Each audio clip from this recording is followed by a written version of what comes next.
Hi friends, welcome to our channel. Brahmamudi serial next ఎపిసోడ్లో ఏం జరగబోతోందో ఈ వీడియోలో చూసి తెలుసుకుందాం. అపర్ణతో మాట్లాడాలని ప్రయత్నిస్తున్న సుభాష్ అసలేం జరిగింది అని తెలుసుకోవడానికి ఈ వీడియోని స్కిప్ చేయకుండా ఎండ్ వరకు చూసేయండి. సుభాష్ అపర్ణ కోసం పూజ జరిపించడానికి పీటల పైన కూర్చుంటాడు. సుభాష్ అపర్ణ కోసం పూజ జరిపించడం అపర్ణకి ఇష్టం ఉండదు. అందుకని సుభాష్ అక్కడి నుంచి లేచి వెళ్ళిపోయి దూరంగా నుంచొని ఆ పూజని చూస్తూ ఉంటాడు. రాజ్, కావ్యలిద్దరూ అపర్ణ కోసం పీటల పైన కూర్చొని పూజను జరిపిస్తూ ఉంటారు. అందరూ ఆ పూజని చూస్తూ ఆ దేవుడిని ప్రార్థిస్తూ ఉంటారు. పంతులు గారు ఆ పూజని పూర్తి చేసిన తరువాత అపర్ణ గారిని దీవిస్తారు. దీర్ఘాయుష్మానుభవ అని అపర్ణని దీవిస్తారు. అప్పుడు అపర్ణ పంతులు గారికి సంభావన ఇచ్చి పంపిస్తారు. పంతులు గారు, మీ కుటుంబానికి ఇక నుంచి అన్నీ శుభాలే కలుగుగాక అని అందరినీ దీవించి అక్కడి నుంచి వెళ్ళిపోతారు.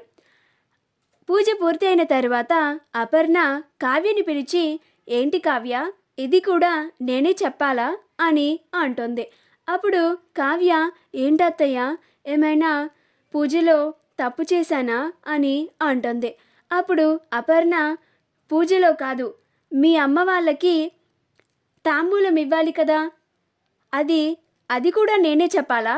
వెళ్ళి త్వరగా మీ అమ్మకి తాంబూలం తీసుకొచ్చి ఇవ్వు అని అంటుంది. కావ్య ఆ మాటకి ఆశ్చర్యపోతుంది. కనకం కూడా, మాకు ఇన్ని రోజులు మర్యాదగా మాట్లాడితే చాలు అనుకున్నాము, ఇప్పుడు తాంబూలం కూడా ఇవ్వడానికి సిద్ధపడుతున్నారా? ఈవిడలో ఇంత మార్పు వచ్చిందా అని ఆశ్చర్యపోతూ ఉంటుంది. అప్పుడు అపర్ణ కనకంతో, తప్పైపోయింది కనకం, నా కోడలికి ఏమీ తెలియవు, అన్నీ నేనే చెప్పాలి, ముత్తైదు తాంబూలం ఇవ్వాలని తెలియడం లేదు పాపం అని అంటుంది. అప్పుడు కనకం నవ్వుకొని, మరేం పర్వాలేదులేండి అని అంటుంది. కావ్య తాంబూలంకి అన్నీ రెడీ చేసి కనకంకి, అనామిక వాళ్ళ అమ్మకి ముత్తైదు తాంబూలాన్ని ఇచ్చి ఆశీర్వాదం తీసుకుంటుంది. రాజ్ కూడా కావ్యతో పాటు వాళ్ళ దగ్గర ఆశీర్వాదం తీసుకుంటాడు. అప్పుడు కనకం, అమ్మ, మేము ఇంకా వెళ్ళొస్తాము అని అంటుంది. అప్పుడు అపర్ణ, అలాగే అమ్మ, మీరు కూడా మీ కూతుర్ని చూడడానికి మధ్య మధ్యలో వస్తూ పోతూ ఉండండి అని అంటుంది. ఆ మాటకి కనకం మళ్ళీ ఆశ్చర్యపోతుంది. ఏంటి, ఈవిడేనా మళ్ళీ మళ్ళీ ఈ ఇంటికి రమ్మంటుంది? అసలు ఒకానొకనప్పుడు ఈ గుమ్మం గడప కూడా తొక్కనివ్వలేదు, ఇప్పుడు ఈవిడేనా వచ్చి మీ కూతురిని చూసి వెళ్ళండి అని చెప్తుంది అని అనుకుంటూ ఉంటుంది. అప్పుడు కనకం, అలాగే అమ్మా అని చెప్పి అక్కడి నుంచి వెళ్ళిపోతారు. అప్పుడు ధాన్యలక్ష్మి అనామిక వాళ్ళ అమ్మని, వచ్చింది పూజకు పూజ జరిపిస్తున్నారనే కదా, ఇప్పుడు పూజ పూర్తయింది కదా, ఇంకా ఇక్కడ ఎందుకు ఉన్నారో అని ఇండైరెక్ట్గా అనామిక వాళ్ళ అమ్మని అంటోంది.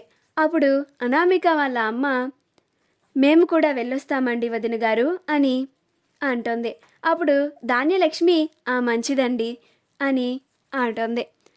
అనామిక వాళ్ళ అమ్మ అపర్ణకి కూడా వెళ్ళొస్తాం వదిన గారు అని చెప్తోంది. అప్పుడు అపర్ణ, అలాగే అండి అని అంటోంది.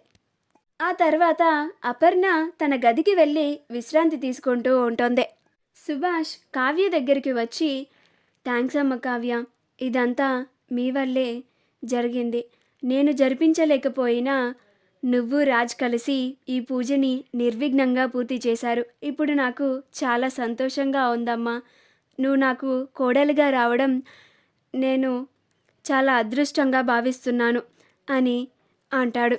అప్పుడు కావ్య, ఏంటి మావయ్య, మన మధ్యలో ఇలాంటి కృతజ్ఞత భావం ఉండకూడదు, మీరు నాకు థ్యాంక్స్ చెప్పడం ఏంటి మావయ్య, కోడలిగా ఇది నా బాధ్యత అని అంటుంది. అప్పుడు కావ్య, సరే మావయ్య, మీకు భోజనానికి ఏర్పాటు చేస్తాను అని అంటుంది. అప్పుడు సుభాష్, ఏం వద్దమ్మా, నాకు ఇప్పుడు ఆకలిగా లేదు అని అక్కడి నుంచి వెళ్ళిపోతాడు. ఆ రోజు రాత్రవుతుంది. రాజ్, కావ్యలు ఇద్దరూ మెట్లు దిగి కిందకి వస్తారు. కిందకి వస్తే హాల్లో సుభాష్ ఒక్కడే ఉండి బయటకి చూస్తూ ఉంటాడు. అప్పుడు రాజ్, ఏంటి డాడీ ఇక్కడే ఉన్నారేంటి, వెళ్ళి పడుకోండి అని అంటాడు. అప్పుడు సుభాష్, ఒకసారి అటు చూడురా అని అంటాడు. అప్పుడు కావ్య, రాజ్లిద్దరూ బయటికి చూస్తారు. బయటికి చూస్తే అపర్ణ ఇంటి ఎదురు మెట్లపైన కూర్చొని బాధపడుతూ ఉంటుంది.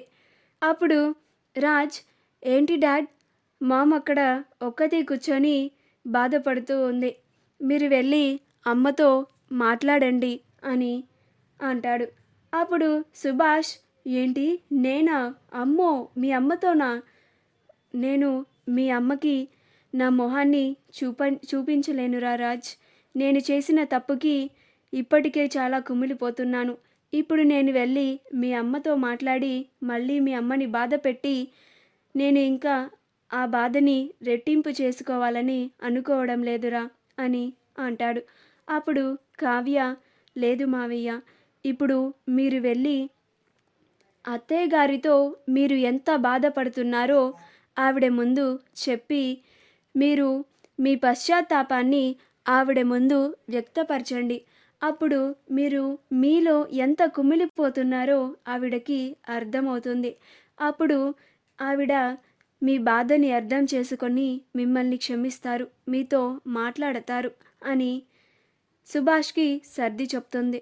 అప్పుడు సుభాష్, ఏమో అమ్మా కావ్య, నువ్వు ఎంత చెప్పినా కానీ నాకు మీ అత్తయ్య గారితో మాట్లాడడం అస్సలు ధైర్యం చాలడం లేదు అని అంటాడు.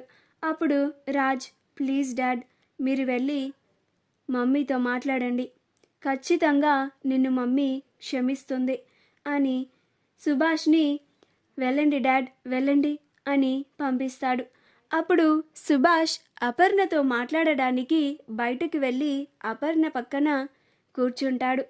అప్పుడు అపర్ణ సుభాష్ వచ్చింది చూసి అపర్ణ ఒక పక్కకి తిరుగుతుంది. అప్పుడు సుభాష్, ఏంటపర్ణ, నా మొహం చూడడానికి కూడా నీకు ఇష్టం లేదు కదా అని అంటాడు. అప్పుడు అపర్ణ, ఇంకా మీరు ఏ మొహం పెట్టుకొని నాతో మాట్లాడడానికి వచ్చారు అని అంటుంది. మా వీడియో కనుక మీకు నచ్చినట్లయితే లైక్ చేయండి, షేర్ చేయండి, మా ఛానల్ని సబ్స్క్రైబ్ చేసుకోండి, పక్కనే ఉన్న బెల్ ఐకాన్ని క్లిక్ చేయడం మాత్రం మర్చిపోకండి.